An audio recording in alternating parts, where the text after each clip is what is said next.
오늘 오후 예배는 선교 헌신 예배로 우리 같이 인도받도록 하겠습니다. 말씀은 감람산 미션이라는 제목으로 사도행전 1장 1절, 3절, 8절 말씀으로 인도받도록 하겠습니다. 우리가 지금 서론에 그 주간에 있었던 큰 대회 그리고 그 주간에 있었던 말씀을 정리하고 있습니다. 근데 왜 이걸 정리하지 하는 이런 질문도 있으실 걸로 압니다. 우리 인생이 세계복음화 속에 있어야 될 것 아닙니까? 그렇다면 이 세계복음화를 하고 있고 세계복음화가 되어지고 있는 그런 단체의 메시지의 흐름, 최소한 우리가 단어라도 알고 있어야 될 것 아닙니까? 세계복음화 한다고 세계복음화 하겠다고 많이 말을 하고 인도받고 있는데 실제로 못하고 있는 곳들이 많아요. 세계로 나가가지고 봉사활동을 열심히 하고 사람들 도와주는 일은 많이 하는 단체가 많습니다. 그거는 우리가 하고자 하는 일이 아니지 않습니까? 우리도 똑같이 세계로 나가서 그들의 속에 숨겨진 준비된 자를 찾고 그 사람을 절대망대로 세워서 거기에서 지속적으로 하나님 나라가 임하게 만드는 전도운동, 생명운동 우리가 지금 하고 싶어 하는 것 아닙니까? 거기에 우리의 경제와 업과 미래가 쓰임 받도록 우리가 기도하고 있는 것 아닙니까? 그러려면 하나님이 지금 우리를 어떤 단체에 속하게 하셔서 어떤 메시지로 지금 세계복음화를 이끌어 가시는가 그걸 알고 있어야 될 거 아닙니까? 그래야지 내 삶이 조금이라도 세계복음화와 연관 있게 갈 것 아닙니까? 그러기 위해서 이번 주간에 하나님이 237 5천종족 세계복음화하는 단체, 우리 단체에 어떤 메시지를 주셔서 어떤 응답을 주셨는가, 어떤 응답으로 또한 우리를 이끌어 갈 것인가, 그거를 우리가 지금 정리하자는 겁니다. 그래서 가끔 이렇게 제가 듣기도 했는데요. 목사님 메시지 잘 안 들린다, 안 들리기도 한다. 그다음에 잘 복잡하다. 이제 그렇게 하는 분들 제가 많이 봤습니다. 우리 교회만 아니고 많이 제가 현장에서 만나면서 메시지가 어렵다, 단어가 많다 이렇게 하시는 분들도 많이 보고 그랬는데 의외로 새가족들 그다음에 처음 믿는 사람들이 메시지 어렵다 안 하고 잘 듣는 사람들이 많더라고요. 너무 신기하대요. 매번 들었던 사람들보다 처음에 만났던 사람들, 새가족들이 자기들이 현장에서 쓰는 단어로 이렇게 메시지를 알려주니까 고마워요 하는 사람들도 있더라고요. 그래서 내가 어려울 뿐이지 혹시 다른 사람한테는 그 사람의 언어일지도 몰라 그런 생각도 좀 해봐야 되고요. 그리고 정말 내가 세계복음화에 쓰임 받으려면 어렵다고 해서 안 들을 게 아니고 나하고 상관없다고 생각하면서 이렇게 제쳐놓고 할 게 아니고 그게 정말로 원하는 게 뭔지 저기서 뭘 나한테 전달받고 그렇게 하시고 하는 건지 그거를 찾아내서 내 걸로 만들어가는 과정을 이렇게 만들어 가야 됩니다. 물론 교회는 뭔가 배우러 오는 곳이 아니고 편안함을 얻고 해답을 받으러 오는 곳이기 때문에 좀 복잡하고 어려우면 좀 힘을 얻지 못한다고 생각하실 수도 있는데 조금만 단계 넘어서면 됩니다. 그리고 제가 있는 단어들 그대로 막 단어만 나열하고 막 그러진 않기 때문에 어쨌든 여러분한테 전달을 하려고 저한테서 해석된 그런 언어로 여러분한테 전달을 하려고 노력을 하기 때문에 계속 이걸 정리하고 그렇게 나가는 겁니다. 그래서 내가 세계복음화에 쓰임 받아야 되겠다 싶다면 그 세계복음화를 해나가는 단체의 메시지는 내가 좀 꿰고 있어야 돼요. 그런 의미로 정리를 하는 겁니다. 저번 주에는 세계교사 수련회가 그래서 있었습니다. 세계교사 수련회가 제일 첫 번째 주에는 목회대학원이 있고 그 다음에 유치 유아 사역자 수련회부터 시작을 해서 교사 수련회, 그 다음에 청소년 수련회, 그 다음에 대학 수련회 이렇게 쭉 이어져 갑니다. 그리고 3월 때는 청년 수련회 해서 이렇게 쭉 이어져 가거든요. 그 흐름을 좀 잘 보시면서 인도를 받아야겠습니다. 그리스도께서 주신 것을 지속하고 또한 이거를 지속하게 만드는 사람들로 우리 교사를 부르셨다. 그러시면서 랍비의 사명을 회복해야 된다. 제가 메시지는 듣지 않았는데요. 지금 판서만 보고 정리를 했기 때문에 정확한 이런 의미는 잘 모르겠습니다만은 랍비가 유대 교회의 중심입니다. 랍비가 유대교의 중심이에요. 그 랍비가 단순히 말씀만 전하고 율법만 전달하는 게 아니고 그 사람 삶의 중심입니다. 유대인이 왜 성인식 나이를 13세로 했냐 할 때 그 어떤 학설이 있냐면 이 사람들이 그 남자 성인이 10명이 돼야지만 회당을 구성할 수 있어요. 남자 성인 10명이라는 거는 가정을 가지고 재력도 있고 그러니까 한 10가정 정도가 모인다는 거죠. 그러면 30명 정도 이상 이렇게 모인다는 소리잖아요. 그러면 랍비를 한 명 초청을 해서 유대인 회당을 구성할 수 있습니다. 그런데 유대인들이 지금까지 핍박 받아오면서 그 남자 수가 줄어들었잖아요. 그래서 10명을 채우려면 이렇게 몇십 년이 지나도 안 되는 거예요. 쉽게 말하면 한 세대를 기다려야 되는 거예요. 수가 불어나기까지. 그렇다면 성인 나이를 낮추자. 그래서 빨리 이거를 구성을 할 수 있도록 13살로 남자 성인의 나이를 13살로 만들어서 그래서 10명을 맞추면 하나 구성을 할 수 있으니까 돈은 있으니까 돈은 충분히 있으니까 그래서 13살로 내렸다 그런 의미가 있습니다. 내려가지고 보니까 오히려 다른 사람들보다 한 7, 8년도 한 10년 빠른 거 아니에요. 다른 나라의 다른 민족들이 성인이라고 생각하는 나이 10년 정도 빠르니까 10년 정도 미리 자기들은 성인이라고 생각을 하고 준비를 해서 세상을 나갈 수 있게 그렇게 시스템이 돼버린 거죠. 그래서 자기들이 돈을 다 모아가지고 그 유대인들의 열망이 뭐냐면 자기가 있는 곳에 자기가 사는 곳에 랍비를 모셔서 유대교 회당을 만드는 거예요. 그래야지만 자기들이 신앙생활 잘하는 걸로 딱 생각이 들어 있는 거예요. 그래서 랍비 명령 절대적으로 이제 보고 그렇게 그들은 인도를 받습니다. 그래서 교사가 해야 될 일 실제적인 그렇게 랍비가 모든 삶을 책임지고 그리고 그들의 삶의 중심으로 역할을 했던 것처럼 그렇게 하라는 의미로 아마 이 메시지가 전달이 돼 있지 않겠냐 그런 생각을 합니다. 그래서 전달할 게 삶의 리듬을 타도록 도와줘야 된다. 생명의 줄 두 가지 있죠. 기도와 호흡 그거 가지고. 그래서 이거를 가지고 삶의 리듬을 타고 있다가 그러니까 힘을 가지고 있다가 영적인 힘을 가지고 있다가 반드시 제자가 붙여질 거 아니에요. 제자가 나오면 전달을 해라. 뭘요? 그리스도의 완전성과 예배의 완전성과 응답의 완전성. 사도행전 17장, 18장, 19장이죠. 그래서 그거의 완전성, 그리스도 예배, 응답의 완전성을 전달을 해라. 그래서 예수님이 42일 감람산에서 제자들에게 하나님 나라의 일을 말씀하신 거는 실제로 치유받아야 될 부분이 있다는 거예요. 뇌, 영혼, 그리고 내가 가지고 있는 배경. 우리가 복음을 가지고 있는데 이 복음이 왜 복음답게 내 역사하지 않느냐. 내가 그거를 막고 있는 그런 부분이 있어서 그렇습니다. 뭐 그거는 고쳐줘야 될 거 아닙니까? 어떤 의미로 내가 병들어 있는 부분이에요. 어떤 게 보면은 내가 이렇게 제한해 놓고 있는 부분입니다. 그렇기 때문에 뇌, 영혼, 배경까지 치유할 수 있도록 40일 동안 예수님께서 이렇게 하나님 나라의 일을 말씀하신 겁니다. 그러고 난 다음에는 완전 상황이 반전됐잖아요. 그 사복음서의 제자들하고는 완전히 달랐습니다. 감난산을 거치고 난 이후에는. 그래서 그 우리 교사들도 그렇게 치유해 줘야 된다. 뇌와 영혼과 배경을 치유해 줘야 된다. 그 사명을 회복해야 된다. 말씀 주셨습니다. 이 강 제목이 중요합니다. 교사는 최고의 선교사다. 그렇다면 학교는 최고의 선교지다. 이런 말씀을 주셨어요. 이것도 제가 이 목사님의 행간을 읽어지기로는 교사를 다 안 한다고 지금 그런 시대잖아요. 그런 시대잖아요. 예전에는 우리 그 교대 그리고 사범대 굉장히 치열했습니다. 근데 지금은 서로 안 갈라 그래요. 해봤자 뭐 하냐 그래요. 그리고 그 사범대를 나와서도 교사 자격을 따고도 그거 안 하고 학원으로 가서 이렇게 사교육 시장에 가서 하는 게 돈이 더 많이 든다고 그럽니다. 그런 지금 시대가 와버렸습니다. 교육 완전히 무너진 거 아닙니까? 교육 무너지면 뭐가 무너지죠? 미래 무너지는 것 아닙니까? 그래서 교사는 하나님이 최고의 선교사로 또 학교를 최고의 선교지로 이렇게 주신 겁니다. 그렇다면 거기에서 살고 있는 우리 랩런트들의 질문을 좀 봐야 될 필요가 있는데 가정 배경 때문에 고민하고 미래가 불투명하고 갈등이 많고 메시지 정리가 안 돼 있고 또 기도가 안 되는 그런 질문들을 공통적으로 다들 가지고 있더라. 그래서 이거를 그냥 단순히 훈계하는 식으로 말할 게 아니고 그래 응답이 이거야.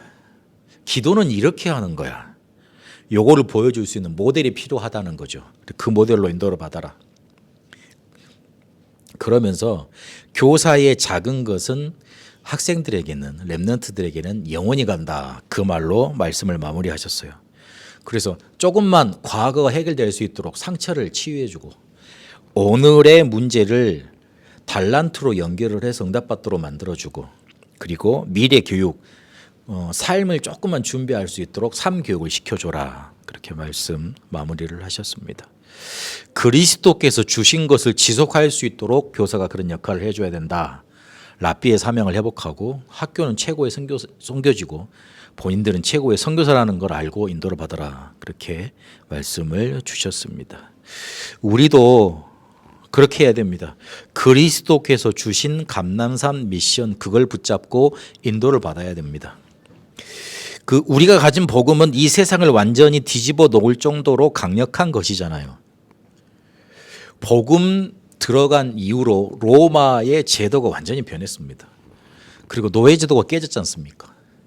초대교회는 자기 집에 있던 노예가 교회 가보니까 장로고 자기는 초신자예요. 교회에서 아무런 능력이 없어. 근데 자기 집에서 있던 노예가 티를 못 내죠. 그 당시 때 예수 믿는 티를 못 내잖아. 난 예수 믿고 교회를 가봤더니 장로님이요, 완전 어른이요, 내가 부리던 종이. 와, 그러니까 자유자나 노예자나 그리스도 안에서 이렇게 다 해방받았다, 하나 된다. 그 말을 바울이 했잖아요. 그 당시 2000년 전에는 상상할 수 없는 얘기잖아요. 노예 신분제도 이렇게 다 있던 그런 것 때. 그래서 세상을 바꿔놓을 만큼 그렇게 복음은 강력했던 거거든요. 그런데 그게 나한테만 오면 그렇게 능력이 없네. 내 삶에는 그렇게 응답이 안 되네. 희한한 거 아니에요? 그렇게 세상을 뒤집어 놓고 엄청난 시대에 그 세상을 뭔가 변화시킬 만큼 강력한 것이었는데 왜 나한테는 그렇게 강력하지 못한 것이 돼버릴까요? 복음의 능력이 터지는 방향을 제대로 못 잡은 겁니다. 그러니까 미션을 찾지 못했다는 말이에요. 이 복음이라는 게 집중돼 가지고 터질 수 있는 방향, 우리가 그 안에 내가 들어서서 이걸 터뜨릴 수 있도록 뭔가 길을 만들어야 되는데 그게 뭔가 이렇게 집중될 수 있는, 터질 수 있는 뭔가 다리가 터지는 뭔가 고리가 안 생겼다는 거죠. 지금 말로 하면은 우리가 지금 미션을 제대로 발견하지 못했다는 겁니다. 제자들에게 뭐라 예수님이 말씀하셨냐면 너희에게 준 복음이 이제는 땅끝까지 이르게 될 거야. 그것도 너희가 성령 충만을 받아 권능받고 증인이 되어서 그렇게 하나님의 일이 너희를 통해 일어날 거다. 그 말씀을 하시기 전에 미션을 다 정해주시면서 아마 예수님이 도마 너는 인도로 가, 너는 어디로 가. 그다음에 제자들이 한 곳 한 날 한 시에 같은 장소에 죽질 않았어요. 다 자기들만의 뭔가 미션을 가지고 다 그 예루살렘에서 퍼져서 베드로는 로마에서 순교했잖아요. 가장 중요한 수제자였으니까 로마로 갔죠. 다른 사람은 또 인도로 갔다 그러죠. 그리고 다른 제자는 저기 다른 이집트나 이런 데 다 퍼져서 죽었다니까요. 그러니까 각기 뭔가 미션을 찾았다는 거예요. 이 강력한 복음이 세상을 향해 터져 나갈 수 있는 뭔가 방향을 제대로 잡았다는 거예요. 우리에게도 그렇게 복음이 살아서 강력으로 역사할 수밖에 없는 길, 미션이 우리에게 찾아져야 됩니다. 그걸 찾는 게 감람산 미션입니다. 여러분이 생을 걸어야 될 방향, 미션, 찾는 감람산, 이 체험이 여러분이 있게 되시기를 축복합니다. 거기에서 뭘 알리셨냐면 예수가 그리스도시다, 요 사실을 제일 먼저 알리셨습니다. 직접 자기가 증명하신 거예요. 그리스도라고. 부활하셔서. 그리스도는 모든 문제 해결자이십니다. 사람들이 거의 대부분 그리스도가 모든 문제 해결자가 아니에요. 심지어 어떤 목사님은 근본 문제, 원죄를 해결하셨지 우리가 모든 문제 해결자 아니라 그렇게 하시더라고요. 근데 그 말은 어떤 의미가 있냐면 원죄하고 자범죄하고 그리고 우리 구원하고 생활하고 싹둑 반으로 잘라서 구분할 수 있다는 그런 사상이 내포된 것 같아요. 근데 저는 그렇게 주장하고 싶지 않아요. 붙어 있어요. 뗄래야 뗄 수가 없어요. 그리고 이 원죄 때문에 우리의 삶이 연결되고 그리고 영향을 받게 돼 있습니다. 그리고 우리한테 문제가 온 거는 이 원죄 때문입니다. 저는 그렇게 성경을 보고 그렇게 신학을 배웠고 그리고 그렇게 메시지를 이해하고 그렇게 들어왔습니다. 우리 문제가 창세기 3장에서 시작이 됐기 때문에 근원으로 올라가서, 쉬운 말로 하면 근원으로 올라가서 창세기 3장을 해결해야지 우리 실제 문제가 해결된다는 결론에 이르게 돼요. 그래서 어떤 결론이 와야 되냐면 내 문제가 창세기 3장이구나, 이 부분만큼은 한 번은 확인이 돼야 돼요. 그래야지 예수는 그리스도 모든 문제 해결자 이 말이 이해가 됩니다. 예수가 그리스도는 모든 문제 해결자라는 말을 이렇게 이해하는 사람도 있더라고요. 도깨비 방망이 휘두를 듯이 문제가 오면 뚝딱 해가지고 이 문제 해결되라, 그런 의미로 해석하는 사람들이 있더라고요. 그건 아닙니다. 그런 의미로 모든 문제 해결자가 아닙니다. 그러니까 우리가 다급할 때마다 뭐 사람 찾고 우리 찾잖아요. 내가 우리 랩노트를 보면 바쁠 때마다 엄마 이거 어디 있어? 어디다 ጧ어? 그러잖아요. 그런 의미로 찾는 게 예수는 그리스도 모든 문 해결자, 그런 의미가 아니라고요. 이해가 잘 되고 있는지 모르겠네요. 문제의 근원을 살피라는 거예요. 그래서 모든 문제가 무엇이고 어디에서 왔는가, 이 부분에 대해서 좀 질문이 있어야 되고 발견이 돼야 됩니다. 창세기 3장 맞습니까? 창세기 3장이라고 들었는데 정말 여러분한테도 확인이 된 겁니까? 창세기 3장에서 시작이 됐고 창세기 3장 문제입니다. 이게 해결되지 않는 이상 그리스도께서 생명력 있게 우리에게 복음으로 역사 일어나도록 만드시지 않습니다. 그래서 내 문제가 창세기 3장에서 왔어. 이게 모든 문제의 시작점이고 모든 문제야. 그래서 그리스도가 요 창세기 3장 문제 해결했기 때문에 모든 문제 해결자야. 요 단순한 답이 나와줘야지, 요 결론을 이르러야지 응답이 시작됩니다. 안 그러면 응답 안 됩니다. 아직은 창세기 3장에 잡혀 있는 상태예요. 인지조차 못했어. 왜냐하면 너무 붙잡혀 있기 때문에. 그리고 사도행전 1장 3절에 보니까 하나님 나라와 그 일에 대해서, 하나님 나라의 일에 대해서 40일 동안 말씀하십니다. 구약에 일관되게 쭉 뭐에 대해서 말씀하시냐면 그리스도가 오실 거라고 말씀했어요. 근데 그 그리스도가 증거되면서 선지서를 통해 뭐가 계속 말씀됐냐면 메시아의 나라, 그리스도를 통해서 이 땅에 이루어질 하나님 나라에 대해서 계속 설명을 하셨습니다. 그걸 계속 강조를 하셨어요. 이 땅의 나라는 요한복음 16장 11절 14절에 보니까 먹고 사는 것에 집중해서 사단에게 붙잡혀 있는지도 모르잖아요. 고린도후서 4장 4절에서 5절까지 보니까 이 세상 신이 복음이라는 진리만 막는 게 이 세상의 나라, 사단의 나라입니다. 이게 병행되어 있습니다. 이거 깨트리도록 하나님이 여호와 하나님께서 그리스도를 이 땅에 보내시고, 그리고 그로 통해서 이루어질 메시아 왕국, 하나님의 나라에 대해서 계속 말씀을 하셨어요. 그게 실제로 이루어지는 일 속에 우리가 쓰임 받는 겁니다. 그래서 그걸 하려면 사도행전 1장 8절에 오직 성령 충만 받으라, 그것밖에 없다 말씀하십니다. 그리스도와 하나님의 나라가 나타나야지만 세상과 사단 나라 이기고 정복하게 되잖아요.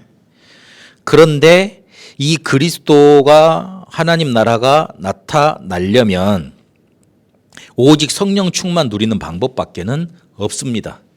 그래서 오직 성령 충만, 언약 붙잡고 기도하면서 누려야 되는 거예요. 복음이라는 건 창세기 3장 문제 해결이죠. 기도는 이 복음이 내게 나타나서 창세기 3장 이기도록 창세기 3장과 싸우는 겁니다. 그래서 내가 창세기 3장 속에 물들어 있는데 어떻게 성령께서 역사하시겠어요? 내가 창세기 3장에서 해방받지 못했는데 어떻게 역사하시게 되겠어요? 그래서 내가 하나님의 성령 충만을 자꾸만 이용해 먹으려고 하면 그 창세기 3장과 뭐라 그러죠? 관계가 있는 상태예요. 그래서 성령 충만을 받으려면 창세기 3장과 관계가 없는 상태, 다른 말로 하면 창세기 3장을 정복한 상태로 가야지 성령께서 역사하실 것 아닙니까? 성령 충만은 누가 주시죠? 하나님이 주시는 거 아니에요. 그렇죠? 하나님이 나한테 성령 충만을 부어주셔야 되잖아요. 물부터 부어준다 그랬잖아요. 그러려면 내가 부어주려고 봤더니만, 하나님이 이제 부어주려고 봤더니만 얘가 이 성령 충만을 가지고 이용해 먹으려고 그래. 자기 성공을 위해서만 쓰려고 그래. 남한테 절대 줄 것 같지 않아. 주시겠냐고.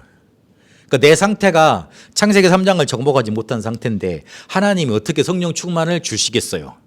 그러면 창세기 3장을 정복하려면 복음을 깨닫고 창세기 3장과 싸워서 이기는 기도가 되어지고 있어야죠. 그래서 오직 성령 충만을 받는 방법은 복음 붙잡고 언약 붙잡고 기도하라는 거예요. 이해되셨습니까? 성령 충만을 창세기 3장도 몽인 이기는 사람한테 주실 수가 없다고요, 하나님이. 그렇죠. 이용해 먹을 게 뻔하기 때문에. 하나님은 성령 충만 주셔서 세계복음을 하려고 하시는데 그러려면 내가 제대로 그걸 받으려면 내 상태로 봐서는 창세기 3장과 연관 없는 상태, 정복된 상태로 있어야 된다고요. 그러기 위해서 복음을 잡고 기도하라는 거예요.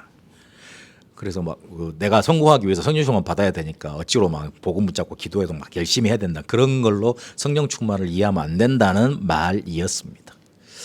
어쨌든 내가 가지고 있는 복음이 능력으로 역사하시도록 뭘 붙잡아야 된다고요? 내 복음이 능력으로 터지는 미션, 길을 잡아야 된다고요. 그게 감람산에서 나온 미션이었습니다.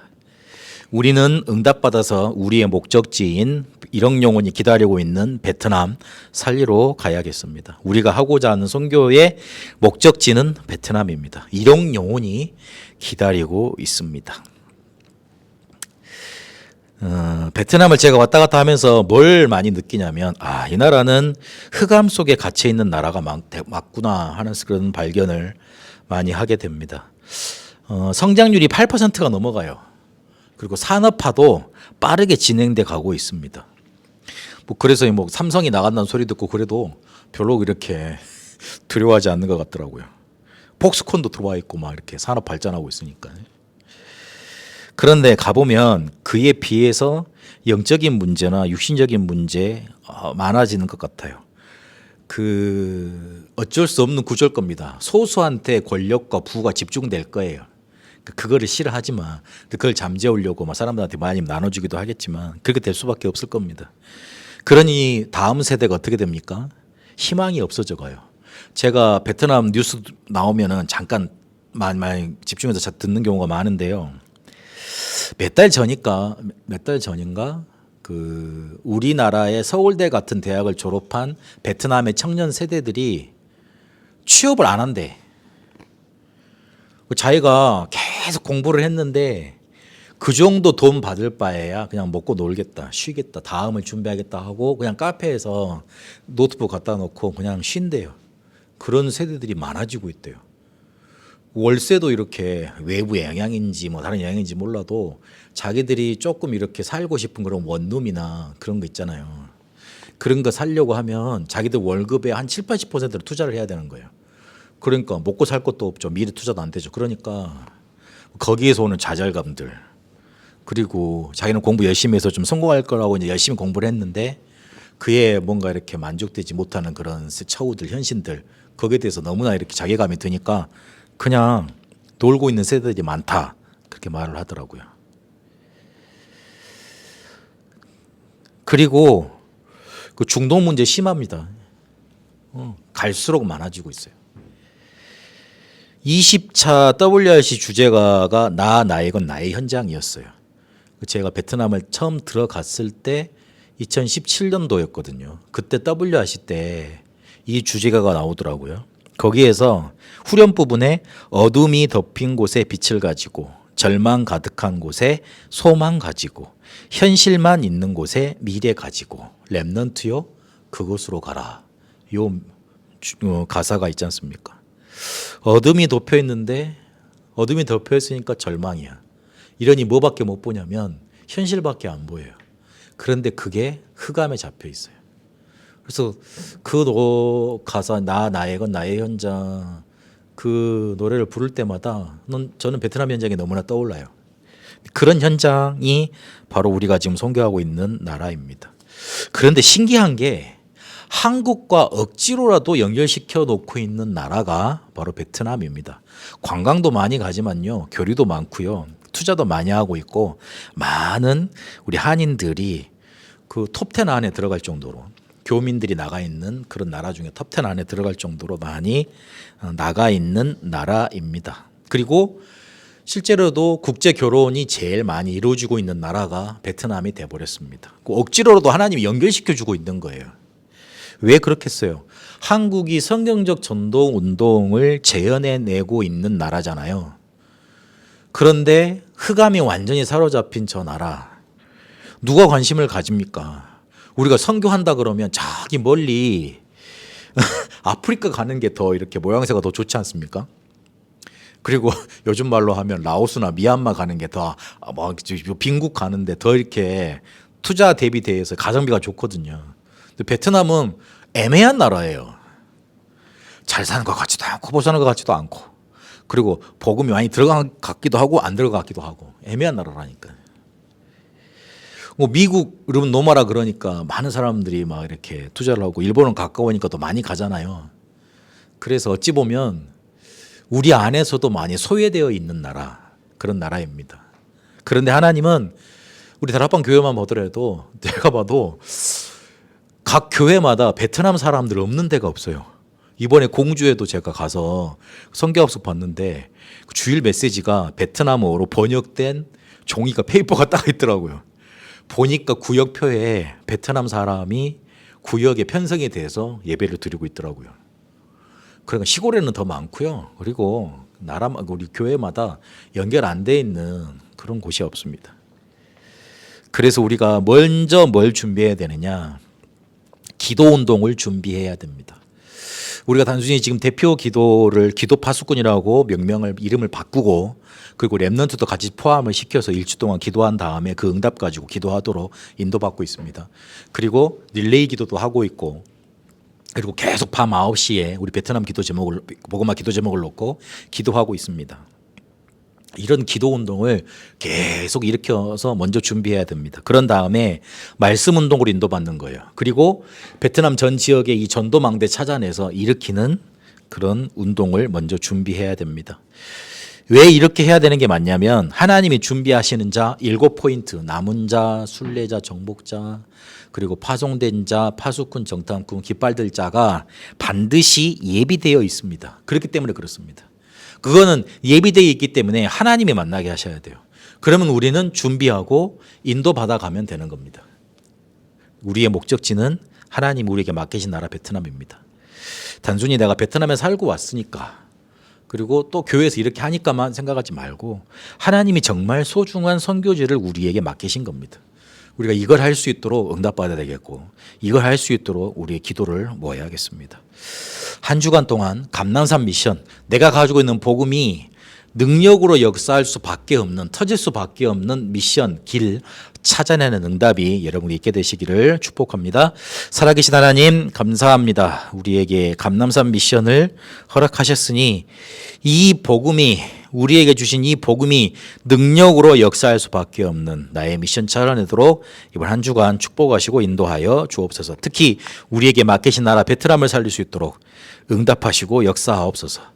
이제는 우리 주 예수 그리스도의 은혜와 하나님의 사랑하심과 성령님의 역사하심이 우리에게 맡겨주신 베트남이라는 나라를 놓고 먼저 기도와 말씀과 지역 망대 찾기로 인도받을, 그래서 하나님이 우리에게 허락하신 감남산 미션을 찾아 인도받을 우리 다 함께 모든 성도들 위해, 특히 우리 선교를 위해서 힘쓰는 모든 일꾼들 위해, 그리고 렘넌트 위해, 또한 베트남에 이제와 영원토록 항상 함께 계실지어다.